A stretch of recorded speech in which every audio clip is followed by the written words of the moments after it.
700% CTR boost on job creatives. This week, we sat down again with Rob Lenderman to go over two different case studies that they did. The first study was a job creative that had 700% boost in CTR with just a little bit of change.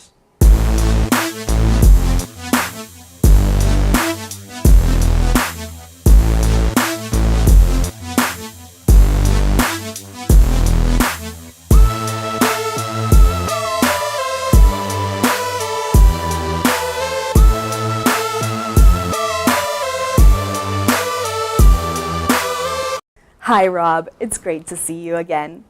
Hey, good to see you. First, Rob, let's look at your win of the week, which you almost entitled Up, Up, and Away, because it deals with moving winning text up more. This is a campaign looking for people to join a job site, it looks like, which is interesting in itself. Do you have much experience in job-based creative? Yeah, we've had a number of very large customers over the years that are both individual freelance type sites as well as sites that are more aggregation type sites. And we don't typically talk about their names, but some of them are on our website. The winning text was $80 per hour, which seemed to get attention of people looking for developers. Have you found that naming a specific price in hiring people often helps in job-based creative? Yeah, price can work in a number of different ways, but in job-based creative, it helps depending on what you're trying to do. In this particular case, the price was not extremely high. And so when you have a good price, using price as a differentiator is important. $80 an hour for iOS developers, freelancers that will work on the drop of a hat is a good price when you're thinking about finding those guys. If we had put $200, then we may have had a problem. But because the price was very reasonable, it works out really well in this case, and that's why it's a tactic to help you figure out if your price is actually reasonable. Because if you put price in your ads and you start to underperform, you may be a little high on price, and if you're overperforming, maybe your price is too low. And so it's a great way for people to test price without actually changing price on their website. You also mentioned that joining is a bad thing to mention in a creative. Has this always been the case? Or are more and more people worried about their privacy? Or is it just annoyance of joining a site? Yeah, it's typically joining is friction, right, in terms of the getting things going. And so joining, in this case, could imply that you have to join before you even search. And so those are the types of things that people may think about, in that fraction of a second. And so when you use things like that, you tend to try to stay away from those unless it's something where joining is free and it normally would be have a cost associated with it. So it depends, but in this particular case, it's not clear whether you have to join to search or just joining is easy or whatever it might be.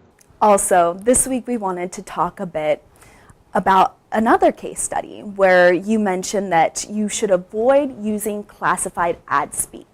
You warned against using chopping packed words like S and H for shipping and handling. What is the main reason in avoiding this type of speak? Yeah, so traditionally people think about a lot of these ads the way they think about classified ads in the newspaper, where you have a certain number of characters and you try to stuff as much as possible in there. That's not the right way to go that we've learned over the years of testing. It's better to tell a story. And so in this case, the story is about wholesale prices at exceptional values versus trying to list the other ad lists 5 particular things, and it doesn't really tell a story. And so by telling a story and making that mental image, you can have better performance than just listing out features, essentially. The free S&H is just the shorthand version of free shipping. So it's really more indicative of the others as well. 90-day returns, 80% off. 90-day returns is also one of those that implies that you might not like it. But when I say there's exceptional value here, you don't think about returning. You think about keeping that. Do you think that people avoid advertising that looks like it's made by professionals who could be trying to trick them? I think there are some ads that appear to be sort of stuffing things in there. The second ad is, in this case, is a really good example where it looks like, potentially a professional, although we've learned that's not the case, but it appeared as though someone was trying to get their point across and many points in few words. But in the end, what really happens is the professional is the one that weaves the story and explains to you why you want this. And that's why our network in particular is made up of a lot of people like me and you. And the person writing these ads is many times the person that's buying the product. And so I may not be a good person to write for a pearl necklace, but you are. Maybe I write better for something else, a hammer or something like that. But it's just that's what I have an interest in. And so but when you match a professional who has the experience in that area, you can end up with text that is better than just stuffing words. What advice can you give people on how to learn to write more fluidly for text ads when there is relatively little space? There's a couple of different things that you can do. The one is write out something that's maybe a little longer form, and then start to try to condense. Don't try to start from small because you end up with just hacked up things.